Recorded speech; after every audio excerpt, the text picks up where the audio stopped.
Hi everyone, I'm Miller. Today we're going to talk about our research on the chemistry and biological activities of dihydrobenzofuran neolignans, or DBNs. Let me introduce myself first. I graduated in chemistry in 1998 at University of Franca.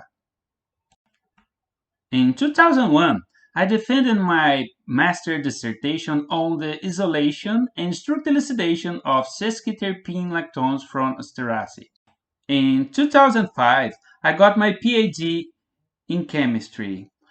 In my PhD project, I investigated the gas phase fragmentation reactions of gamma lactones, sesquiterpene lactones, and beta carbolines using electrospray ionization tandem mass spectrometry.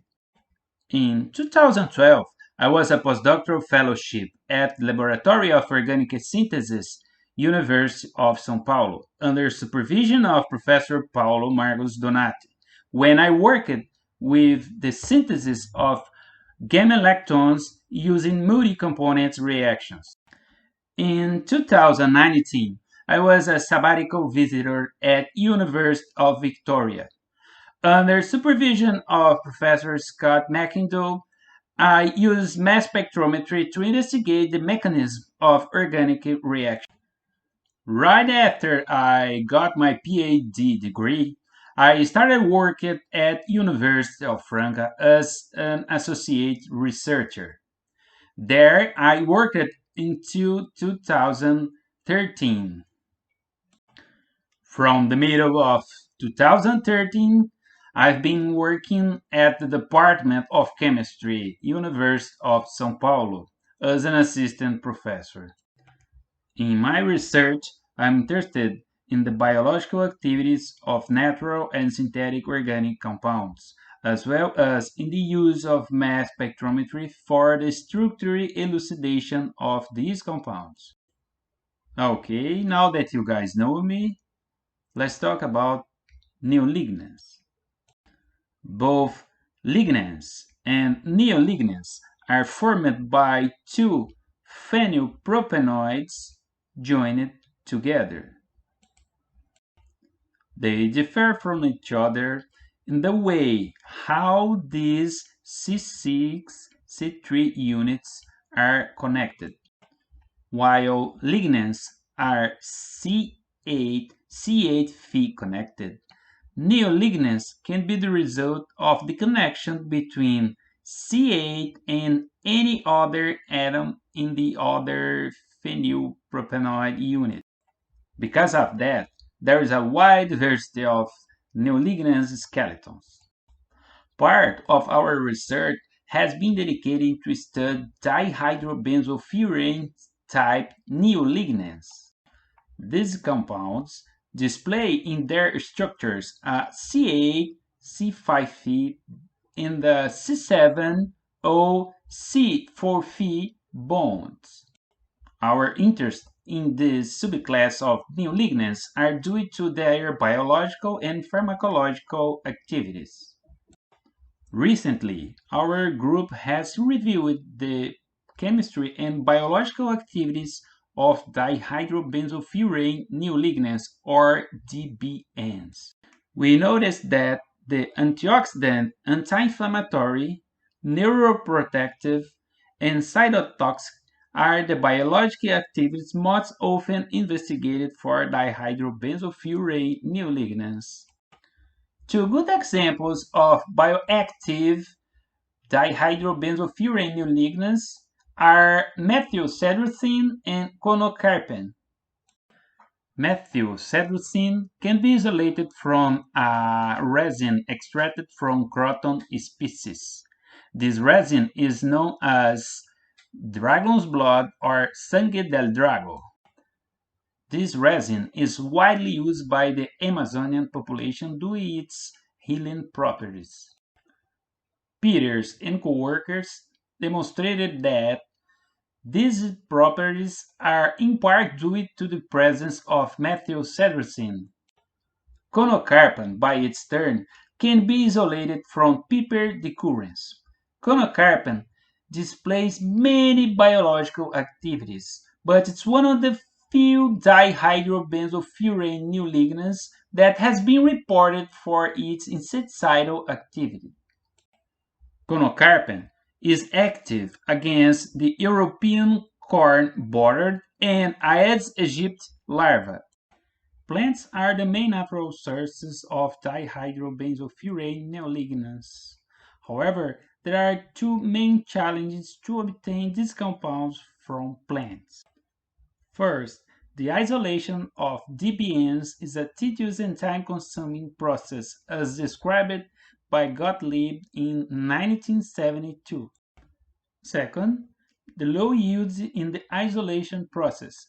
For example, conocarpine was isolated from Conocarpus erectus in a 4.7 by 10 then minus 3% yield.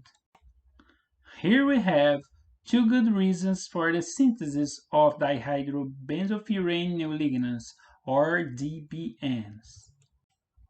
The question is how to synthesize a dihydrobenzofuran neolignan. Since the 50th decade, different methods have been proposed for the synthesis of DBNs. In general, these methods can be divided into three main groups. In the first group, we have those methods in which the C7O4 bond is formed first by means of a SN2 reaction. Then, in a second step, the C8C5 bond is formed by means of a metal catalyzed ring closure. In a second group, we have those methods in which the C8C5 bond is formed first by means of an acylation or a metal catalyzed reaction. Then, in the second step, we have the C7O4 bond formation by means of a SN2 type reaction. As you guys can see here, in these two methods, the C7O4 and the C8C5 bonds are formed in different synthetic steps. But we also have a third group, the oxidative coupling of phenylpropanoids, in which the C7O4 and the C8C5 bonds are formed in only one synthetic step. This reaction doesn't need an expensive reagent, and it can be carried out under mild conditions and afford dihydrobenzofuran neolignans in reasonable yields between 40 and 50%. Silver salts are the most used oxidants in this reaction. It's believed that the silver ion is involved in the redox process that converts the phenoxide anion A into the phenoxide radical B. It's believed that the formation of the DBN skeleton from the resonance forms B1 and B2 is similar to the mechanism involved in the biosynthesis of DBNs in plants. In other words, we have here a synthetic method that mimetizes the biosynthesis of DBNs from non-expensive reagents, which is very, very attractive. So basically, what we did in this project was to synthesize a series of dihydrobenzofuran neolignans using the oxidative coupling of phenylpropanoids. These compounds were evaluated for their biological activities. We also investigated their gas phase fragmentation reactions using electrospray ionization tandem mass spectrometry. The first two compounds we synthesized in this project were the DPNs 1 and 2. Because compounds 1 and 2 are not new, our students were to the literature to compare our NMR data with those previously reported. They noticed that some authors reported the NMR data of compounds 1 and 2 in deuterochloroform, and some authors reported the same data in acetone D6. They also noticed that the NMR data of compounds 1 and 2 in deuterochloroform were quite different from those in acetone D6. Okay, as we know, this is not a big deal, but because our group was being formed, I told my students to get the NMR spectra in both solvents. My intention was only to show to my students how the solvent can affect the chemical shifts in an NMR spectrum. However, when we put all these spectra together in only one figure, we notice that deuterochloroform is a better solvent for compound 1 as compared to acetone D6. On the other hand, acetone D6 is a better solvent for compound 2 as compared to deuterochloroform.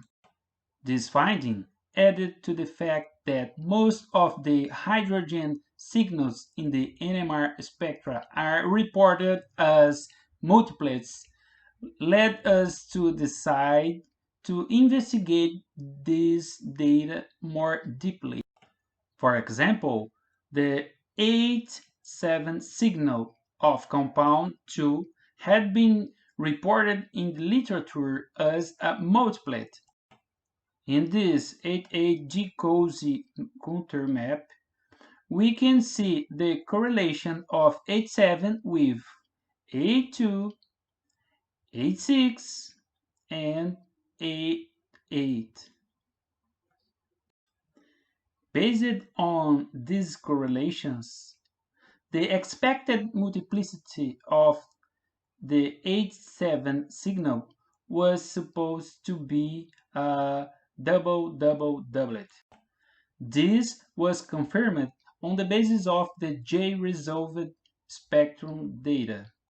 A detailed analysis of the J-resolved spectrum of compound 2 revealed that the J values of the couplings between A7 and A2 and A7 and A6 are 0.8 and 0.4 Hz respectively.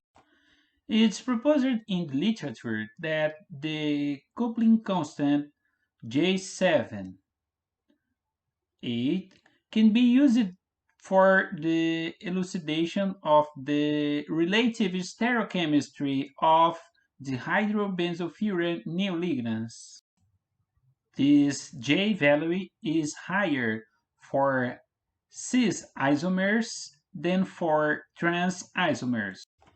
Based on this J value, we could conclude that the relative stereochemistry of compounds 1 and 2 is trans.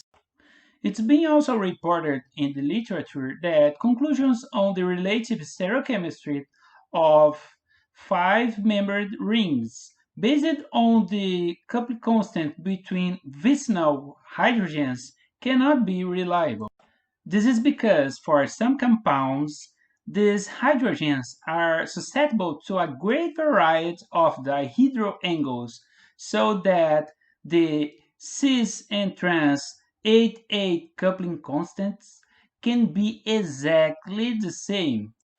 On the other hand, some studies indicated that different stereoisomers can display large differences between their carbon NMR chemical shifts.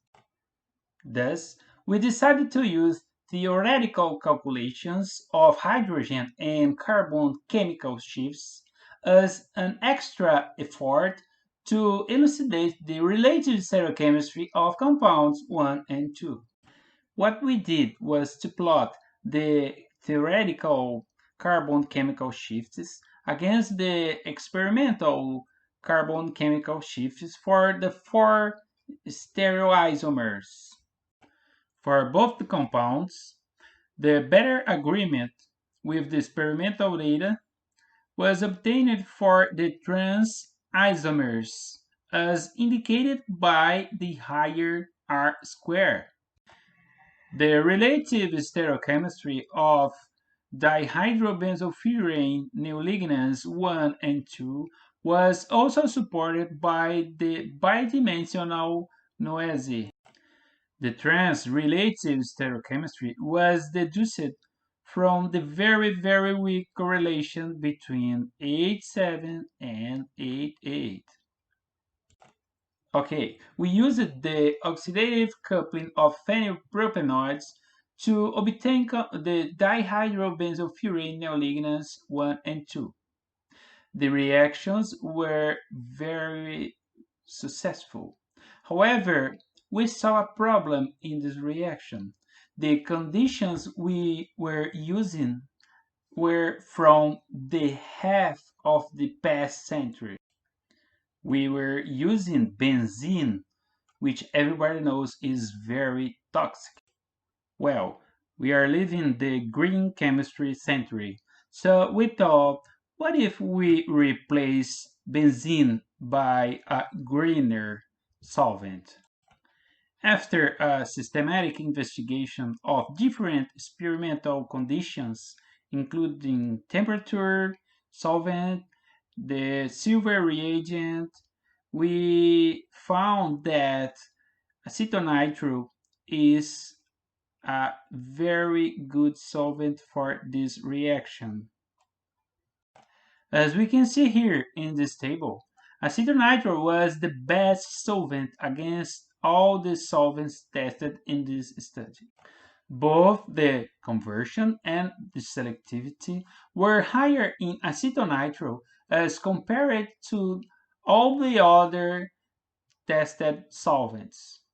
We also found that in acetonitrile, the reaction time can be reduced from 20 hours to 4 hours without compromising the conversion and the selectivity. Next, we synthesized a series of benzofuran and dihydrobenzofuran type neolignans derived from DBNs 1 and 2 by means of alkylation, acylation, catalytic hydrogenation, and oxidation with DDQ. These compounds were evaluated for their insecticidal activities. Why did we choose to investigate the insecticidal activity? After reviewing the literature, we noticed that there is only a couple of studies on the insecticidal activities of DBNs. There are two possible explanations for that.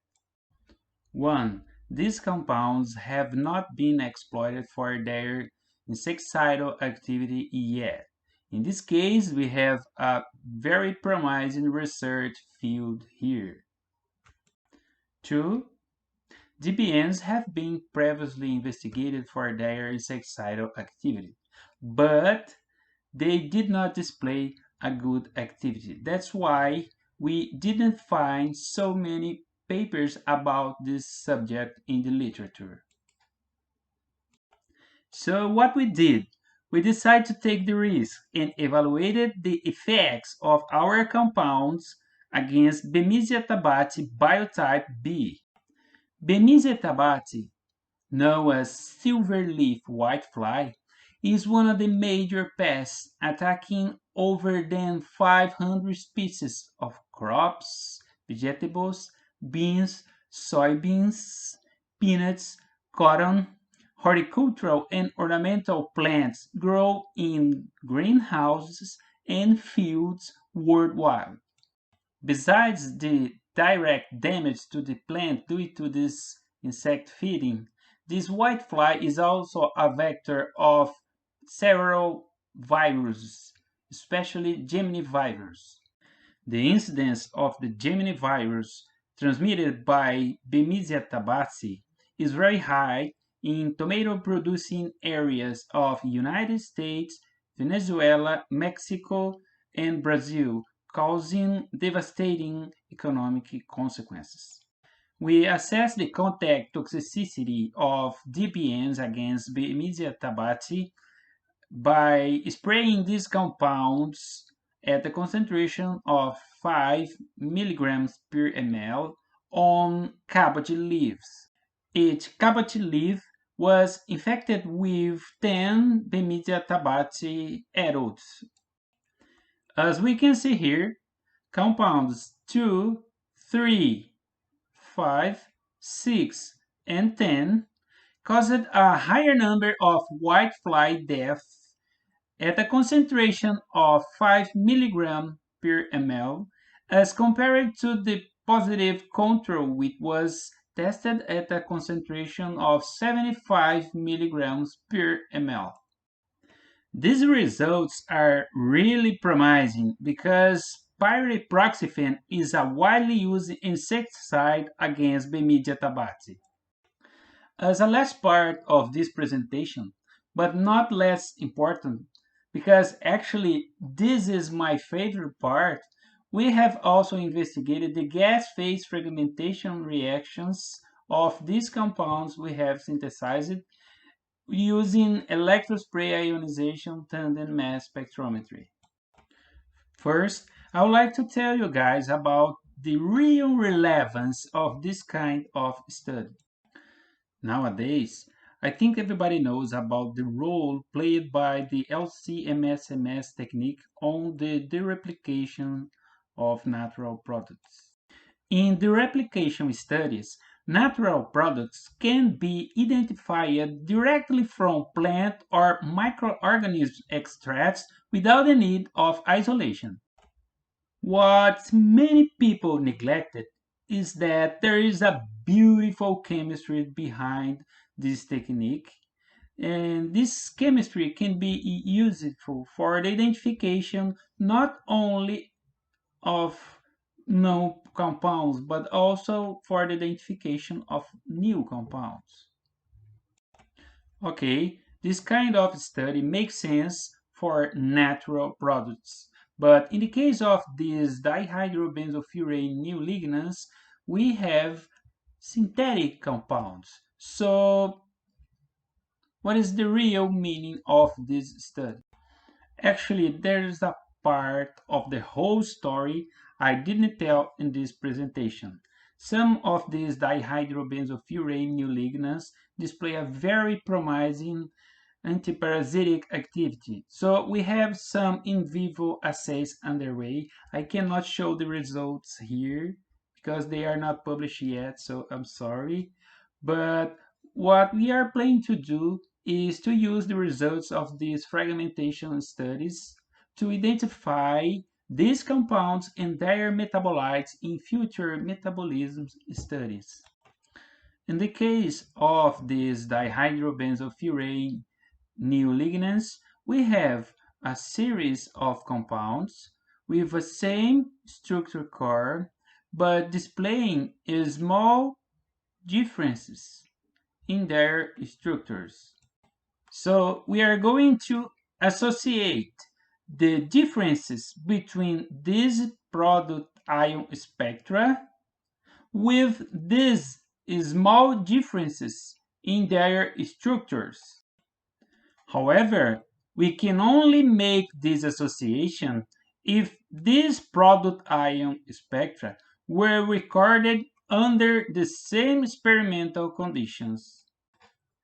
This is because we have to minimize the effect of these experimental conditions on the mass spectra, so that the differences between these spectra are only due to these differences between their structures. So, for the acquisition of this product ion spectra, we use a same collision energy of 10 electron volts. Next, we are going to identify the common product ions and the diagnostic product ions. As we can see here, compounds 1 and 6 differ by the presence of a double bond between C7C8 here in compound 6. In the case of compound 1, we have a single bond here. As a result, we have a difference of 2 mass units between the protonated molecule of compound 1 and the corresponding protonated molecule of compound 6. Most of the product ions of protonated 1 and 6 are formed as a result of methanol and CO eliminations. So we can conclude that the fragmentation of protonated 1 and 6, which differ by the presence of a double bond here between C7 and C8, are very similar. The product ions within the green rectangles are common product ions. These common product ions can also be observed here in the product ion spectrum of protonated 7. Now let's compare the fragmentation of compound 7 with the fragmentation of compounds 1 and 6. Compound 7 does not have a double bond here. As we can see here, we can also find the common product ions here in the product ion spectrum of protonated 7. However, we can see here some product ions that were not observed in the corresponding spectra of compounds 1 and 6. These product ions, which are shown here within the red rectangles, are diagnostic ions. So we can associate the formation of these product ions here to the presence of a single bond between C7Phe, C8Phe in the structure of 7. After comparing the fragmentation of all the other compounds with each other, we got this structure fragmentation map. This structure fragmentation map reveals that we have some diagnostic ions here for the presence of the single or double bond between C7 C8. We have a diagnostic product ion for the presence of an anhydroxyl group in the structure and for the presence of an ethyl group in the structures. It's important to emphasize that we are talking about fragmentation process. We are not talking about ions. We are not talking about MZ values. For example, we have here in the product ion spectra of compound 8 an ion of MZ323. We also find an ion with the same MZ value here in the product ion spectrum of compound 5. They have the same MZ, but they are completely different ions. Now, the best part. How were these product ions formed? And the most important, how are these groups here associated with the formation of these diagnostic ions? Proposing the methanol and CO eliminations from these structures here are not a hard task anymore. Mainly after we published our review on the fragmentation reactions in the gas phase using ESI-MS-MS. By the way, I suggest you to take a look on it if you didn't. The point is, it's not only a matter of draw the arrows correctly. We are talking about structures in the gas phase. We don't have the stabilizing effect of the solvent. Thus, some ion structures that exist in the condensate phase in solution does not exist in the gas phase. Likewise, some processes that happen in the solution phase are not feasible in the gas phase. That's why we use computational quantum chemistry in our studies. For example, we use the gas phase basicity values to identify the most susceptible sites to protonation. In the case of compound 6, we display a double bond here. The gas phase basicity value of this oxygen carbonyl is much higher than the other oxygens in this molecule. On the other hand, for compound 7, which does not display a double bond here, this carbonyl oxygen is the most susceptible site to protonation. However, the difference between the gas phase basicity value of this oxygen and this oxygen is not so high.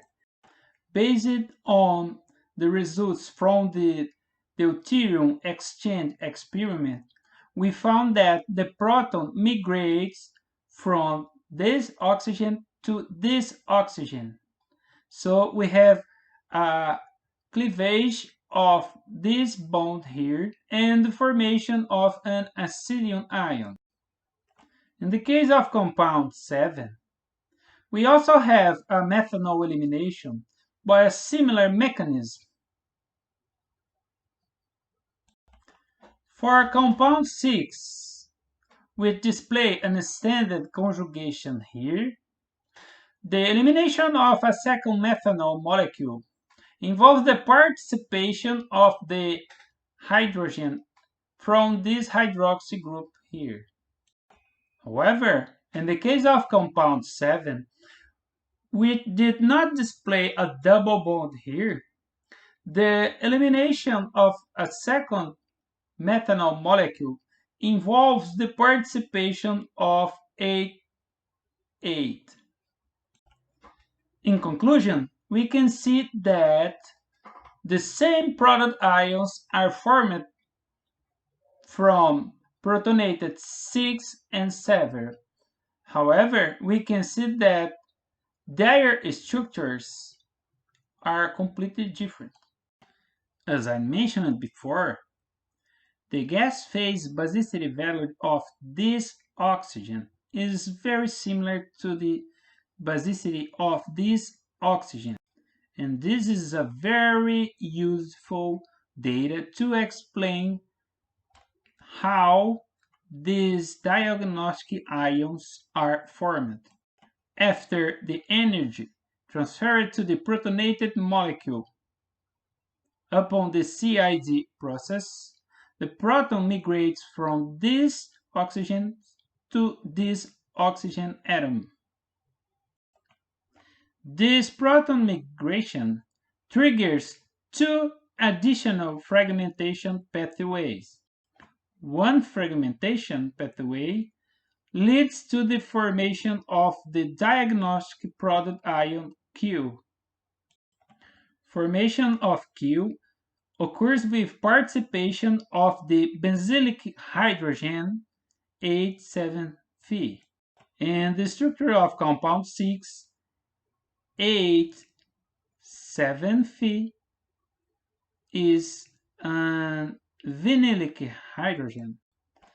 Another pathway is possible because of the opening of the dihydrobenzofuran ring here. This is possible because of the protonation of this oxygen here. Below these structures, we have some numbers. These numbers are the free energy and the enthalpy variations. Comparison between these values here indicated that opening of the dihydrobenzofuran ring is a favored process. The resulting intermediate ion A4 is so the precursor of the product ions F, I, J, and Q, which are diagnostic for the presence of a double bond here. We also explained the effect of the other groups in the formation of the corresponding diagnostic product ions. All these results are reported here in this paper. We also investigated the fragmentation of the same compounds in the negative ion mode. However, we cannot show the results here because they are not published yet. Well, when I proposed this project, some colleagues told me that dihydrobenzofuran neolignans are a dirty road where many others pass it through, and there's nothing else to explore about these compounds. As we showed here, our team optimized a reaction that has been used for more than 6 decades and made it greener. Our team also updated the NMR data of compounds 1 and 2 and made an unambiguous assignment of this data. We also uncovered that these compounds display a very promising activity against silver leaf whitefly.